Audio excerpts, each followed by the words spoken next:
So it's not a coincidence. It's actually not a coincidence. It's a setup from God. So he takes the things that the enemy means for evil against you and he turns it for your good. So God will use you to be an answer to someone's prayer. Somebody who may have questions about the Lord, somebody who may be going through it and needs your prayers. You know, very often that has been the circumstance for me. And I've told this testimony before.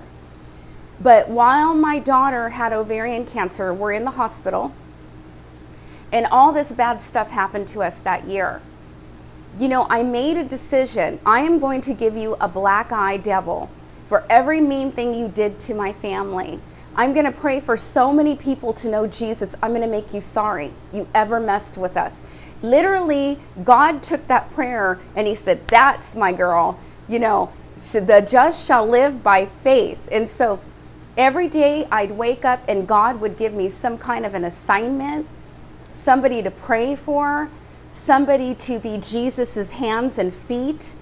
You know, I'd walk into a room and there would be very sad people who had a child with cancer. And I'd walk into the room with my daughter who was battling cancer herself, and we'd go pray for that child that they would live. And we saw miracles, physical healings happen in that hospital. So God did what we asked him to do. He used us while we were going through our tribulations, our troubles, right? To get our minds off of self and say to God, you know, Lord, I'm going to pray about what's happening to me. I'm going to pray about this devastating thing that's going on with me. But don't let me be so self-focused that I lose my focus on you and what you're asking me to do. Right? Because God knows what you need before you even ask him. It's okay to pray and ask him.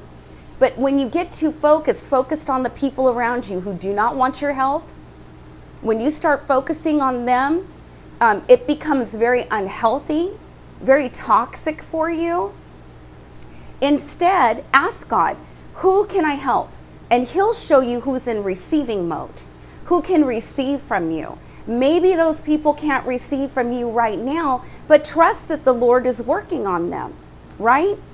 But you be God focused, less looking at what you can't control and more looking at God and saying to God, who is it I can pray for? What is it you have for me to do? Don't let me focus on the wrong thing, Lord. Help me to focus on what you say is important right now. And let God take care of the matters of your heart, the things that are concerning you. He will deal with it in his time. And that's a matter of trusting God, not having to have our sticky fingers in everything. Because sometimes God needs you to step out of the way so he could deal with the people or the situations in your life that you cannot control.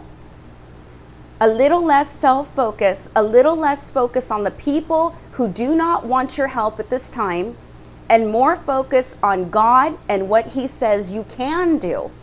Focus on who actually you can help, right? And sometimes it's perfect strangers who receive better from you. I mean, even Jesus said that a prophet is honored everywhere else except for his own hometown.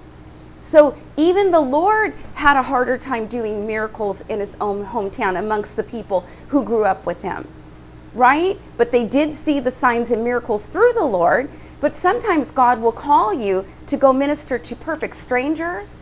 Ask him for those evangelistic moments, those divine interventions where God will use you wherever you go. I mean, God is just that way. So don't be discouraged.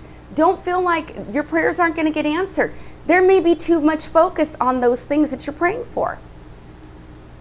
Focus on God and who God says to help at the moment, and let the Lord deal with the things you cannot control. That is healthy. That's a healthy boundary.